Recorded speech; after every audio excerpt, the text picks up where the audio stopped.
فيلمنا بيبدأ مع كروك وهو بيتنقل للسجن في عربية شرطة، وبتدخل فيهم عربية تانية بيكون فيها فرانسيس وسيدي حبيبة كروك، وبيكونوا جايين عشان يهربوه وبيقتلوا سواق السيارة. وبيقتل كروك الشرطي اللي كان مسؤول عن تسليمه للسجن. وبنشوف ماري وهي بتعمل تمارين السباحة بتاعتها، وبتكون والدتها قيمة معاها. وبعد ما بتخلص تمارينها بيروحوا لأبوها جون اللي شغال دكتور في المستشفى عشان يسافروا كلهم ويقضوا الأجازة في بيت في الغابة. وبيتحركوا بالسيارة، ولما بيوصلوا بتنقل ماري حاجتها لبيت الضيوف، وبتلاقي سلسلة مكتوب عليها من أخوها بين، وبتلبسها وبتروح على مامتها وبتستأذنها إنها تاخد العربية بتاعتهم عشان تزور صاحبتها بيج اللي شغالة في سوبر ماركت في المدينة. وبتروح لها وبتقعد معها شوية لحد ما بيجي زبون اسمه جاستن، واللي عايز يشتري علبة سجاير، واللي أنه أقل من 18 سنة بتطلب منه البطاقة بتاعته. وبيقول لها إنها لو ادت له سجاير ممكن يديها مرجوانا، لأنه سمعها وهي بتتكلم إنها عايزة تشتريها. وبيعرض عليها إنها تيجي معاه الأول تجرب النوع بنفسها قبل ما تشتري، وبتوافق. وبتحركوا كلهم على أوضته اللي في فندق، وبتدخل بيج معاه للأوضة، وبيسيبوا ماري بالعربية. لكن بتأخروا وبتضطر ماري إنها تنزل بسبب التأخير ده. وبنشوف جريدة اللي في الأرض فيها خبر مسجون هربان تم تسجيله هو واللي هربوا من الكاميرات. وبتدخل ماري عليهم الأوضة، فبتلاقيهم قاعدين بيشربوا مرجوانا. وبتحاول بيج تخليها تشرب معاها، وبتوافق. وبتتصل بيها مامتها وبتقول لها إنها تيجي بدري عشان في عاصفة هتحصل. لكن الخط بيقطع، وبتقول لها ماري إنها هتقضي الليلة مع صاحبتها واليوم التاني هتيجي. وبيفضلوا قاعدين في أوضة جاستن لحد ما والده كروك بيدخل عليهم هو واصحابه،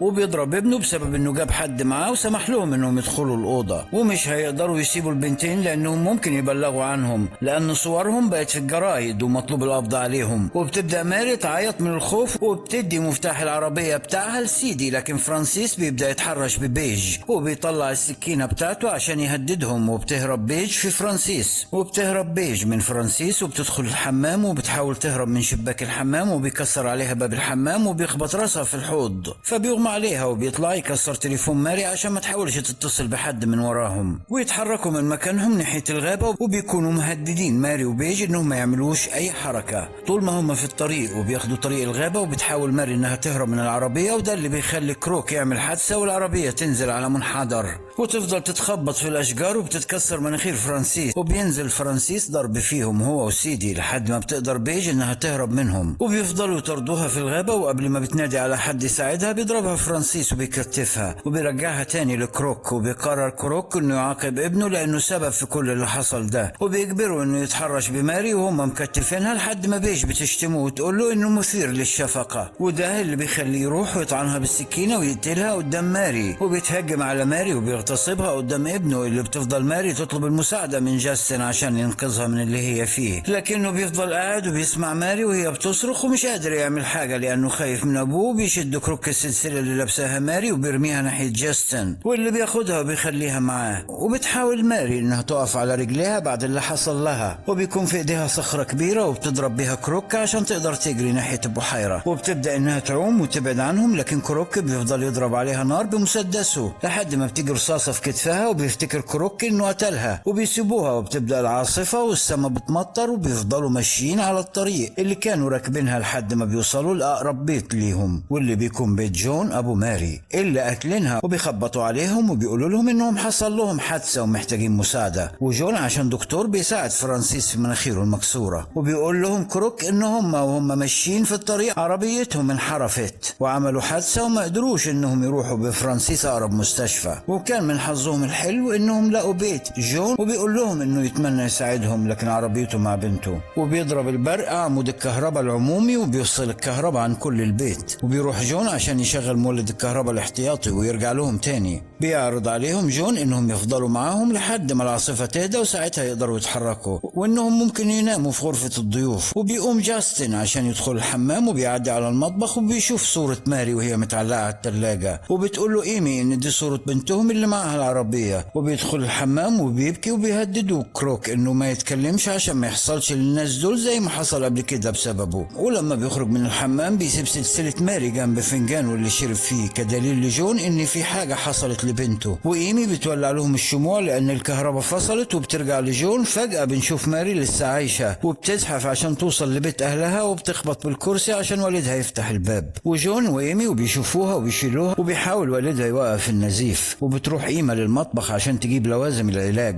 وبتقول إنها لقت السلسلة في المطبخ وإن الناس دول ليهم علاقة باللي حصل لبنتهم. وبيقول جون لإيما إنه لازم ياخد ماري لأقرب مستشفى حتى لو هيروح مشي، وبعدها يبقى يتصرف معاهم. وبيفكر إنه ممكن ياخد المركب بتاعه وبيروح ناحية المركب، لكن ما بيلاقيش مفتاح المركب، وبيرجع عشان يسألها عن مكان مفتاح المركب بتاعه، وبتقول له إنه ممكن يكون في أوضة المخزن. وبيروح يدور فيه وإيما لوحدها في البيت، وبتكون بتدور في المطبخ على المفاتيح. وبيكون فرانسيس داخل عليها المطبخ وبيقول لها إنه لقى النور في المطبخ، فحب يجي يطمن عليها يمكن تكون عايزة حاجة. وبيكون في ظهره صورة ماري متعلقة على التلاجة، عشان كده بتحاول إيما إنها تلهيه بعيد عن التلاجة. وبتشيل صورة ماري وبيخرج للصالة وبيشوف ماري نايمة قدامه لسه عايشة. وقبل ما فرانسيس يتحرك بتضربه إيما بالإزاز على دماغه، وبيقوم يتحرك ناحيتها، لكن إيما بتمسك السكينة وبتضربه في بطنه، وبيفضل يقاوم وبياخد السكينة عشان يضربها بيها. وبتضربه إيما وبتحاول إنها تهرب منه، وبتلاقي جون قدامها وبيضرب فرانسيس، وبيمسك إيد فرانسيس وبيحطها في الخلاط بتاع الحوض اللي بيخرط إيده. وبيفضل فرانسيس يصرخ من الألم لحد ما جون بيضربه بالشاكوش في راسه وبيقتله. وبيتحرك جون وإيما على بيت الضيوف عشان يقضوا على كل اللي فيه، وبيتسحبوا وفي إيديهم حديدة. وبيلاقي جاستن قاعد قدامهم موجه مسدس عليهم، وفجأة بيديهم المسدس وبيتسحب جون ناحية جاستن، وبيكونوا نايمين على السرير اللي جنبه، لكنهم بيصحوا على صوت تعمير المسدس. فبيضرب جون بالمسدس ناحية سيدي وبيضرب كتفها، وبيضربها في كتفها، وبيحاول كروك انه يهرب منهم، وبيضرب إيما وبينط من شباك البيت. وبتحاول سيدي انها تستخبى في الحمام، لكن جون بيكسر الباب عليها وبيدخل لها عشان يضربها. بتدخل وراء إيما وبتضربها بالرصاص في راسها وبتموت. وبيكون كروك هرب على البيت وبيستخبى فيه، وبيلاقي في الصالة دم على الترابيزة وعلى الأرض. وبيكون فرانسيس أخوه مقتول في أرضية المطبخ، وبيجري جون على بيته عشان يدور على كروك ويخلص عليه. وبتروح إيما عشان تطمن على بنتها اللي مخبينها في المركب بتاعهم بعيد عن البيت.